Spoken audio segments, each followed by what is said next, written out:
Good day. I'll present to you a topic about language variety and choosing a target group and suitable speech sample. Here is a question to ponder.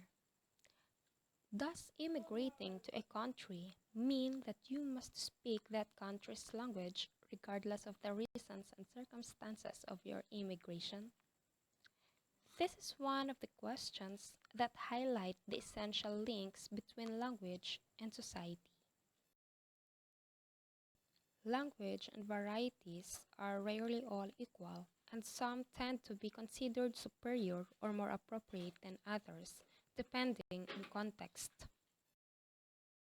Here, the implication is that the minority languages are all right in their place, example, at home, but not in public places.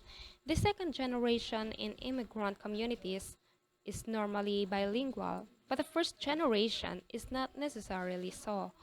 Our choice is whether and how to accommodate to the fact that we all speak differently, different languages, dialects, and accents. In line with the motive question a while ago, here is an article which appeared in the News of the World newspaper in March 2009 about Deva. He is a Sri Lankan who loves Britain. He believes that this is the best country in the world, that he even taught his two daughters the national anthem and even took citizenship exams. And that is why he is adamant that people who come into his post office and can't speak English won't be served until they can. He is actually being respectful to a country he loves. And because of this, he has been forced out of his job at the post office by threats and slung out of the Lib Dem party. And all because a few Muslims didn't like the fact he told them they had to learn English in a country they had made their home. That's why it raises the question of the link between language and ethnic or national identity, which highlights a number of issues to do with languages and societies.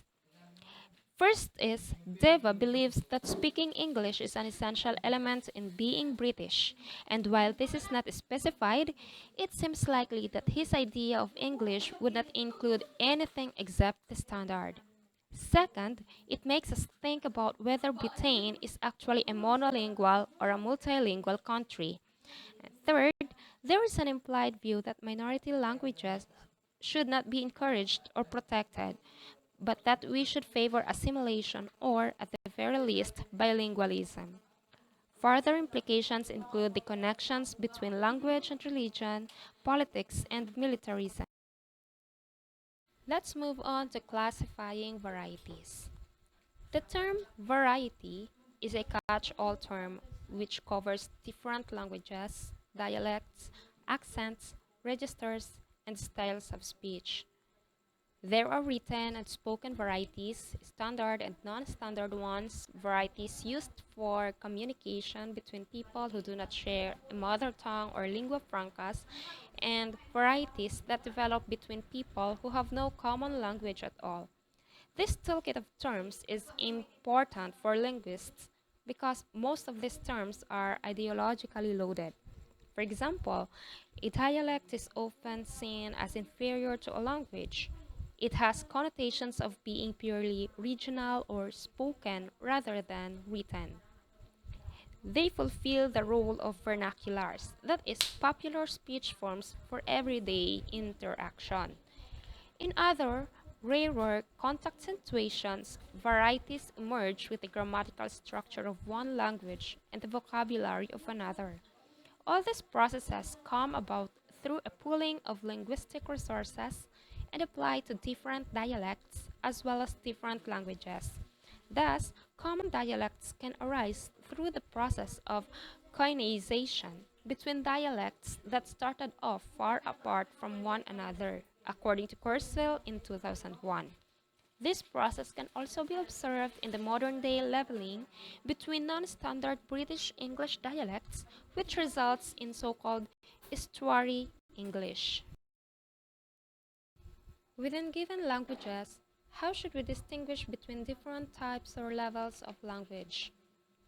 This gave rise to quite different results in terms of lexical choice, accent or pronunciation, and even grammatical structure.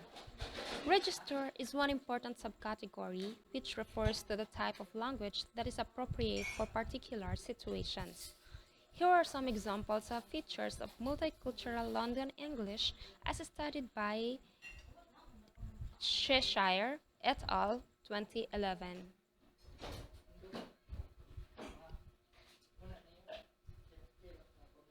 These embody a range of systematic differences from standard British English. We have here the phonology, lexis, syntax, morphology, verb modifications, and discourse. Let's say, for example, phonology. When it comes to the phonology, the word better, it is being pronounced as ber for better. And when it comes to the lexis, the term is yard for home.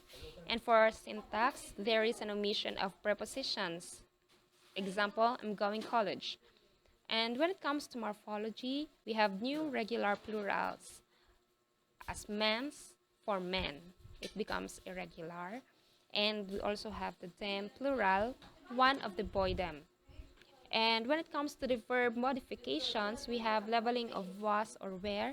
And when it comes to discourse, let's say for example extenders, we should replace it with and stuff or replacement of will you get me.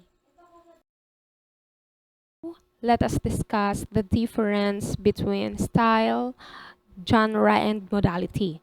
Style is seen more as a matter of personal initiative and less as dictated by the situation. Bell in 2009 has developed a theory of style as being connected to audience design. That is, he claims that people tailor their speech according to how they want to come across to their audience. While genre is somehow another closely related term with style, but to give an example, the linguist Charles Ferguson identified a small set of languages which he termed diglossic. By this, he meant that each of them comprised two related forms of the language, which he called the high and the low varieties, with differences of vocabulary and grammar, each of which was appropriate in different domains or areas of life. For example, informal speech to children. It has been argued that what he called high and low could also be designated as formal and informal registers or different styles, and that the two forms were also partly distinguished by the modalities in which they were used, with the high being more appropriate in writing or speech that is closely modeled on written forms. The first question to ask when you set out to study language is, what is about language that interests me? Theoretical linguists consider language to be the product of an innate program in the brain and use data derived from introspection. That is, they use themselves as guinea pigs to decide what is correct or grammatical language. Since this innate program is common to all humans, there is no need to consider variation. As Chomsky famously wrote, linguistic theory is concerned primarily with an ideal speaker or listener in a completely homogeneous speech community in 1965. Social linguists, by contrast, are interested in exactly those aspects of language that do vary from group to group, from individual to individual, and from situation to situation. Rich, an early scholar of bilingualism, considered that the ideal bilingual switches from one language to another according to appropriate changes in the speech situation. The problem with studying monolinguals or bilinguals is that they are more theoretical than real. Men and women, whether bilingual or monolingual, make use of the varieties available to them in various ways, according to circumstances.